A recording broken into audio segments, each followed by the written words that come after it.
J'ai déjà expliqué dans divers articles et vidéos ce qu'était un commandement de payer visant la clause résolutoire ou un commandement d'exécuter une obligation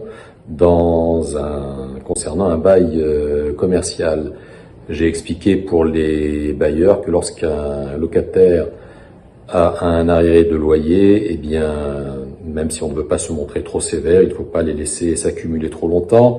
Et si cela dépasse 2 ou 3 échéances, il faut envoyer un commandement de payer par huissier ou une nouvelle appellation commissaire de justice. Pourquoi? Tout simplement parce que si ça s'accumule, le locataire ne pourra plus faire face à son arriéré. J'ai expliqué également, en ce qui concerne les commerçants, qu'un commandement de payer, il faut s'en occuper, il faut aller voir un avocat, il faut exécuter son obligation ou payer les loyers arriérés ou saisir le tribunal.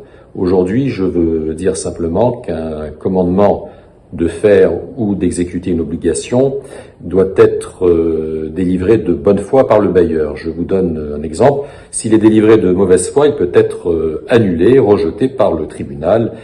Et c'est l'un des cas dans lesquels on peut sortir la tête de l'eau du locataire.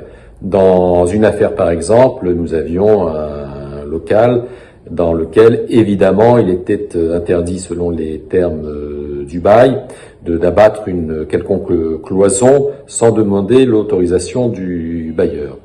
Or, le locataire avait abattu une cloison sans avoir obtenu d'autorisation écrite. Mais ça avait été fait il y a une vingtaine d'années.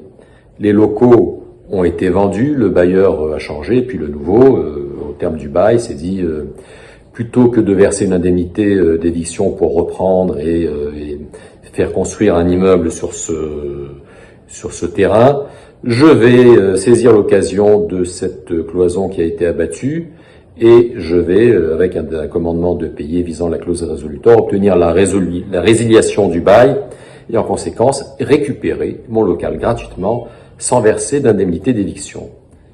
Seulement, le locataire s'est défendu en produisant devant le tribunal 40 attestations de personnes qui ont démontré que cette cloison avait été abattue il y a une vingtaine d'années et que le précédent propriétaire des murs le savait parfaitement et l'avait toléré. Alors c'était une infraction au bail certaine, mais en tout état de cause, elle avait été admise et tolérée par le bailleur. Alors le nouveau bailleur ne pouvait pas s'en prévaloir, il connaissait cette question et le tribunal a considéré que son commandement avait été délivré de mauvaise foi et en conséquence en a rejeté tous les effets.